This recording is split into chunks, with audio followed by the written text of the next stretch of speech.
In March, we called on Suffolk County Council to reject the fire service cuts. The closure of Wrentham, the downgrading of Sudbury, and the loss of engines and crews in Ipswich, Lowestoft and Bury St Edmunds. Conservative councillors queued up to say that our motion was premature, that it would be stupid and disrespectful for them to come to any decision until they had heard the views of the people of Suffolk, that we needed to hear the results of the consultation and then make a decision. Hardly a single Conservative councillor addressed any of the substantial issues involved in the debate. Nobody was able to make the case that Suffolk could easily do with less firefighters. Nobody justified reducing the firefighters in Princes Street, Ipswich, by far the busiest fire station in Suffolk, or showed how leaving Bury St Edmunds with only 2 appliances and crews could possibly be safe if there were any serious fires in Bury that might require 3, or claimed it would be an easy journey across the Bascule Bridge from Lowestoft North to Lowestoft South, which would make it sensible to cut the 3rd fire engine in Lowestoft South. No, they hid, either deliberately or out of ignorance, behind the idea that somehow or other they might be given some sort of say in the decision once the consultation results had been published. Well, they weren't.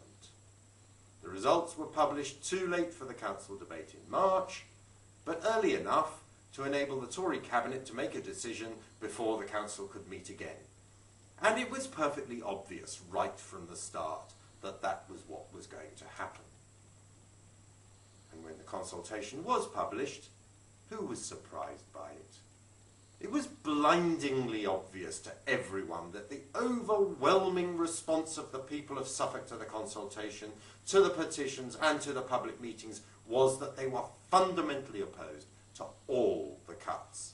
The only surprise to anyone was the massive number of participants and the size of the massive majorities opposed to the cuts. The leader of the County Council called the petition organised by the Fire Brigades Union constitutionally illiterate. I am outraged and disgusted by the insult that implies to the brave firefighters of this county whose dedication we all rely on.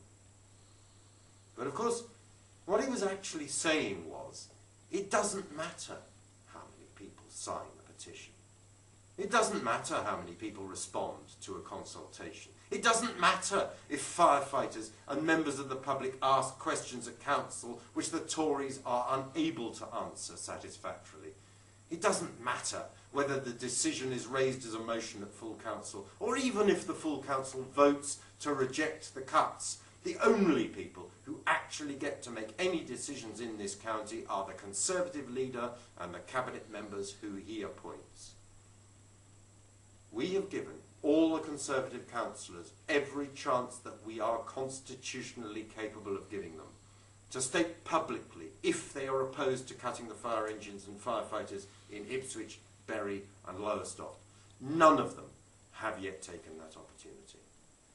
We will bring our motion back to the next full council meeting, and if they do not vote with us on that motion, we and all the people of Suffolk will know finally that all the Conservative county councillors in Suffolk are in favour of cutting our fire service.